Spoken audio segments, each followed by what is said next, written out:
Keep pushing. Keep pushing.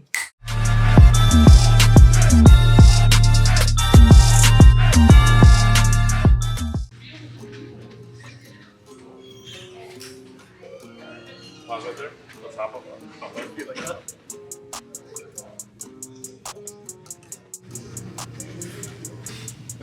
Wobbly. Super. Alright, let's do it. All right, guys, so we're gonna do a quick video. We just did a podcast with the man, Dr. BEAU HIGHTOWER. Daru.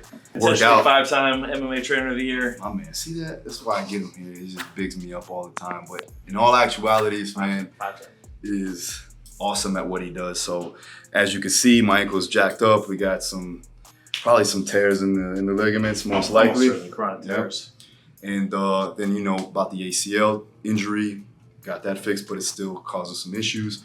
So he is here, going to help me today. So what are we doing today? Working on this ankle. So he's still got fluid there. The calcaneus is, I mean, you can see it's still swollen. So with like ankle sprains, a lot of the trauma that happens is secondary. So obviously when you have a sprain, it's a partial tear of the ligament. So you get a roll, but there's also damage to the tendon in the retinacular sheath, the sheath that holds all the tendons together. So you'll have peroneus longus, tertius brevis, they'll all get involved as well. But the secondary problem is the fact that the ankle doesn't move. So you need the venous system to draw the fluid back up out of the ankle. So because it's hurt, there's trauma, the fluid sits down in there, the inflammation swells, the swelling causes tendon entrapment, the tendon entrapment causes secondary tendinosis, and then that causes the ankle to suck even worse. Now in this particular case, the ligament's basically, obviously by name, calcaneofibular ligament goes between the calcaneus or the heel bone and the fibula. So now we're starting to change the names from peroneal to fibularis in the anatomy books, but still has the same attachment points. You also have the ATFL, the anterior talofibular ligament, also gets stretched out with the same motion. Ligaments, once you stretch them or damage them, they don't retighten on their own, they stay stretched. You can try to do stem cells or PRP, sometimes it gets a little tightening, but basically they're predisposed to allowing the bone to move too far again.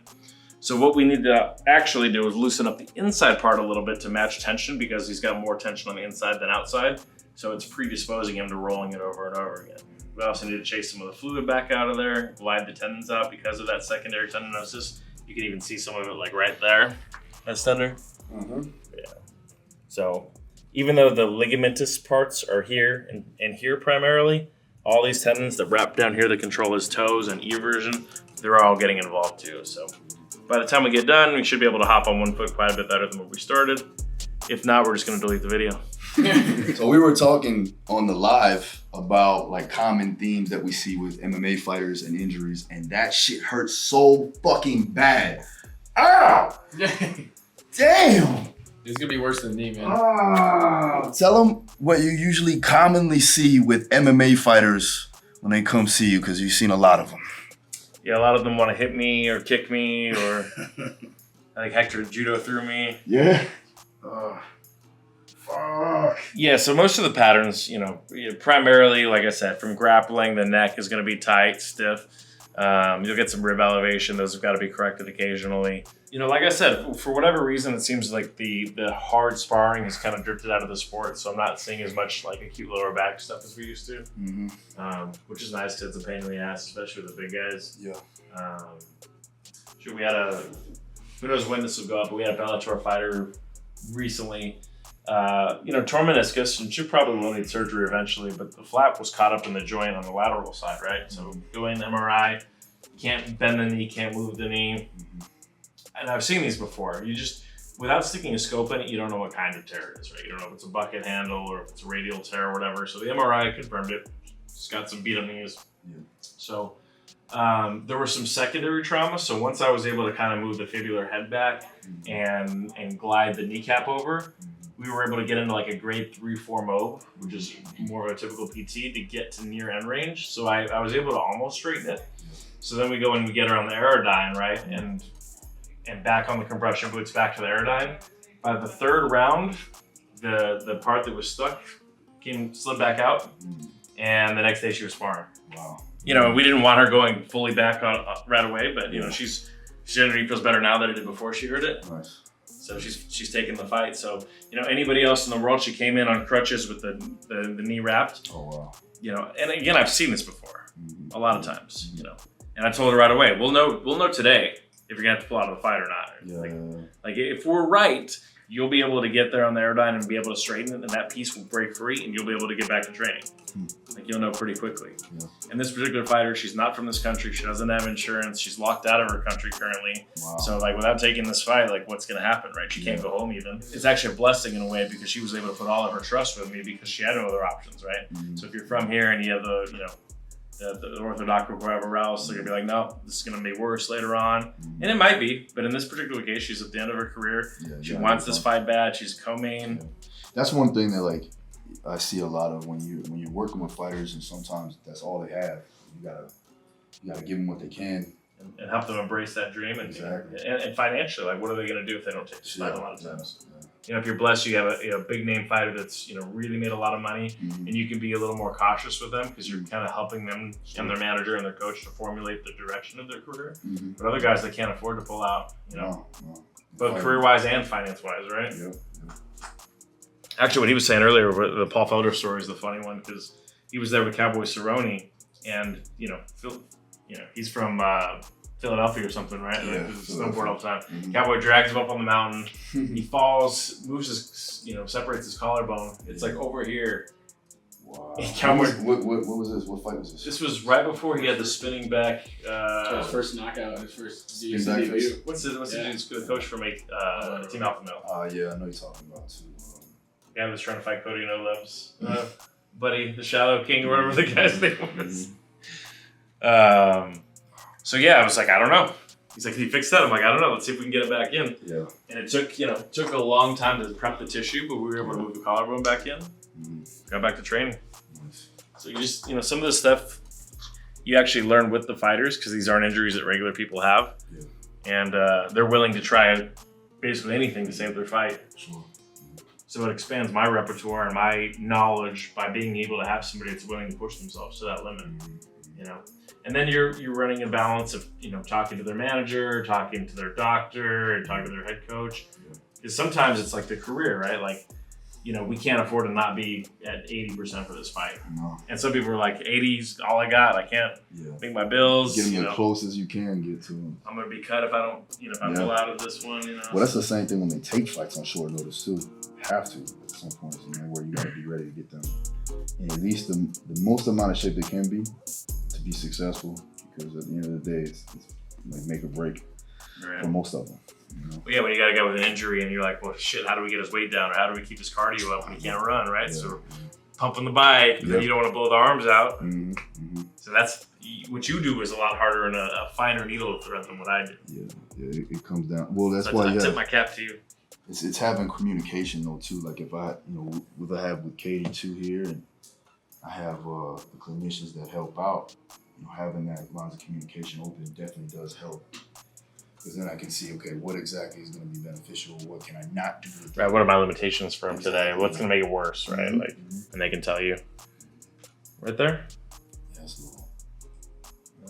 There too. Yeah. That sucks. What do you think? Worse than the knee? Yeah. Way worse. Yeah. This will make you throw up if it's a rough one. It's bad when they come in and their ankles a softball size. We have to do this, you know. Yeah. Honestly, this hurts if you don't have a sprained ankle a lot of times too. Who's the worst, like structurally, that you've worked on? Elder. Yeah, there it is. See that? You know, there's some guys that I think just genetically or you know, there's just a little difference. Like some people are super loose. Like Kyle Noak is a fighter that I worked with for a long time. And the dude we used to call him Groot. He was just like made out of bone. Everything was just hard on him. His elbows, shins. So all his joints were super resistive too. You know. And then you get guys like a Tim Kennedy, for example, who's like really buff, but he's super flexible. But that flexibility can actually like be bad sometimes. You know, he ended up having to have knee surgery. Like, and I was telling him this. He's got quads and hamstrings like yours, right? So he was, you know, he wants to be able to sit with his heels to his butt to get that motion. The thing is, like, that's not a quad flexibility problem, right? Yeah. You're actually prying the front of the knee open. Yeah, that was the issue when I had the knee. It was like just trying to pop it loose, like trying to get all that. I guess it would be scar tissue at that point. So say I try to bring my thumb to my shoulder, right? If I force that stretch, it's not that my tricep is tight, right? My bicep is in the way. Sure. So the only thing I do when I force that is pry the elbow open. Gotcha. So if you have big calves and big hamstrings, Yeah. and you're trying to sit on your heels, Mhm. it's not a quad stretching issue. Gotcha. You're actually stretching the ligaments in the front of your knee out, opening them, making them lax, predisposing them to tearing. Damn. That sucks. So it looks like no more working out for you, man. It's just gonna be body weight squats and spin class. I was just listen. This is what I was gonna do. I was gonna be like a cable guy, like a cable bodybuilder. You know, just hit the cables. And then I don't know if he was gonna be like Larry, or carry the cable. Yeah, no. When I or he was gonna be like Jim Carrey, like peeking his eyes. Cable guy. And I'm just gonna do old man jiu-jitsu. And just call it a day. We got the option. He's full of shit. He can't stop doing triathlons and powerlifting, and they start going. He's got to get in there. Oh, I'm gonna go spar today. Yeah, I'm actually. And like Phil, you haven't sparred in 2 months. I can still do it. Yeah, I was, man.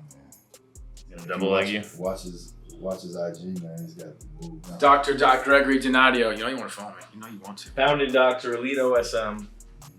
Day one. My day one. He used to press me like this too. That's how I learned all this stuff too. Crying. I used to cry more than you though. Yeah, actually. So you used to all of our practice. I mean, how's this therapist feel? rotations first. Make sure you guys check out the podcast. It'll be out in a few weeks. Khabib's got you. Just stand up. If it was only that easy, man. Yeah, Phil, just stand up right now. You feel fine, don't you? Don't worry Ah. about it. Pain. That's about the worst of it. Ah. I like them for certain spots from the ankle right now.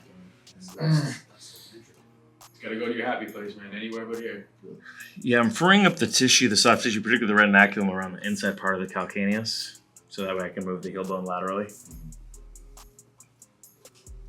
Because relatively, you're a lot tighter on the inside than the outside because you loosen up the outside so much. So if this is tight, it's going to keep relatively dragging the heel bone medially. So keep in mind, the actual ankle joint dorsiflex is right. So the one right below that, the subtalar joint, it slides side to side. So the calcaneus can slide medially on that joint. Mhm. Everybody always forgets about the subtalar joint movement. Oh. Fuck. Let's stand up. I'm gonna have you stand right here. You're gonna face that way. So most of your weight's gonna be on this heel. Now shift your knee to the left or to the right. To the right. Yep. Oh. Keep pushing. Keep pushing. Keep pushing. Keep pushing. Pushing. Good. One more. Good. And back. Good. And back. Go forward. Oh. And back.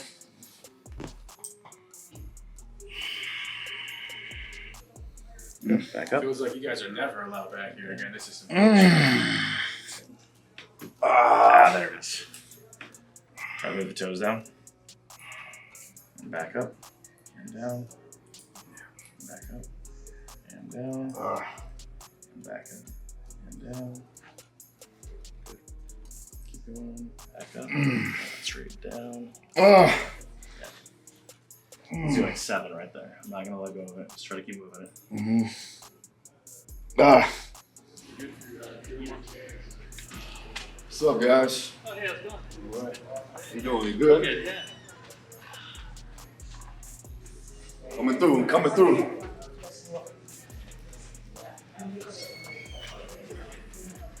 Some leftover adhesions.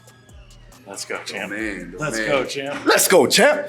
Guys, follow Dr. BEAU HIGHTOWER, YouTube sensation, also Instagram. But really just follow the soon-to-be 5-time MMA trainer of the year. The man, the myth, the legend. He's got programming. Sign up for it. Buy some merch. There it is. You know? Subscribe. Subscribe. Unsubscribe from me and subscribe to him. Ooh.